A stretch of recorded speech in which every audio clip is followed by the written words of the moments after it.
আশা করি সবাই ভালো আছেন। তো আগের দিনে আপনাদের আমি সিগনেচার লাইন আর ডেট অ্যান্ড টাইম এই দুটো বিষয় দেখাইছিলাম। তো আজকে আপনাদের অবজেক্টের বিষয়টা দেখাবো।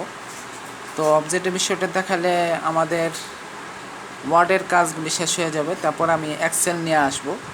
তো আশা করি আপনারা আজকের ভিডিওটি দেখবেন এবং পরবর্তী পর্বের অপেক্ষায় থাকবেন। তো চলেন আমরা মূল কাজে যাই।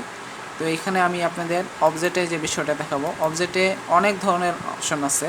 তো আমি আপনাদের যে বিষয়টা দেখো, আপনারা এটা অনেকেই জানতেন না, তো আজকে জানতে পারবেন। সেটা হচ্ছে বিভিন্ন ধরনের অপশন আছে। এর মধ্যে একটা অপশন আমি সিলেক্ট করছি, যেমন ধরলাম এই যে অ্যাবাউট ফটোশপ ইমেজ। তো আমার ভিডিওগুলি আমি অলরেডি পর্ব কয়েকটা দেখাইছি। এটা আপনারা আমার ইমরান অনলাইন 50 যে চ্যানেলটা আছে ওইটা থেকে ওইগুলো আশা করে দেখতেছেন। তো ওগুলো আশা করে আপনারা একবার প্রথম থেকে শেষ পর্যন্ত প্রতিটা পর্বই দেখবেন। তো এখন হইতেছে আমি আপনাদের সেই যে জায়গায় আমি কাজ করি যে ফটোশপটা দিয়ে, সেই ফটোশপটাই দেখাইতেছি। তো সেই ফটোশপটা আমি এখন যাচ্ছি ওখানে, যেমন ধরেন এখন চলে আসবে। তো এটা হলো বিষয়। এখন আমি এখানে যে কাজগুলি করি, তো ধরেন আমি এখানে এটা একটু বড় করে দিচ্ছি। হ্যাঁ, দেওয়ার পরে এখন মনে করেন আমি এই জায়গায়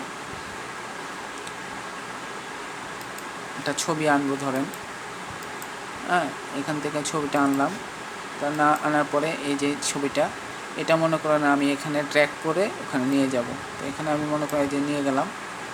এইভাবে করে আপনারা বিষয়টা অবশ্যই দেখছেন। আপনারা এটা হচ্ছে কি কাজ সেটা আপনারা দেখছেন। তা আমি এটা দেখাইলাম এই কারণে, কারণ আপনারা অনেকেই হয়তো বা এই বিষয়টা জানতেন না। তো এখানে যে এই অপশনও দিয়েও কাজ করা যায় মাইক্রোসফট ওয়ার্ড থেকে। তো আজকে বিষয়টা জানলেন।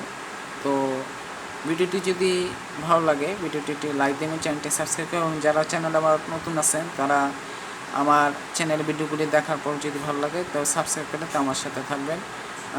তো সবাইকে ধন্যবাদ। আল্লাহ হাফেজ, আসসালামু আলাইকুম। এবং আরেকটা কথা বলি, আমি আপনাদের পিডিএফ ফরম্যাটের কাজটা দেখাবো, কিংবা আপনারা একটা সিভিকে পিডিএফ ফরম্যাটে আনতে পারেন। তো সে বিষয়টা আমি আগামীকাল ইনশাল্লাহ দেখাবো। তো সে পর্যন্ত আপনি থাকবেন। তার পরবর্তী পর্ব আমি এক্সেলের বিষয়গুলো আনবো, এটা আমি বলে রাখলাম। তো দেখার প্রত্যাশা থাকলো, আশা করি সবাই দেখবেন। তো সবাইকে ধন্যবাদ। আল্লাহ হাফেজ, আসসালামু আলাইকুম।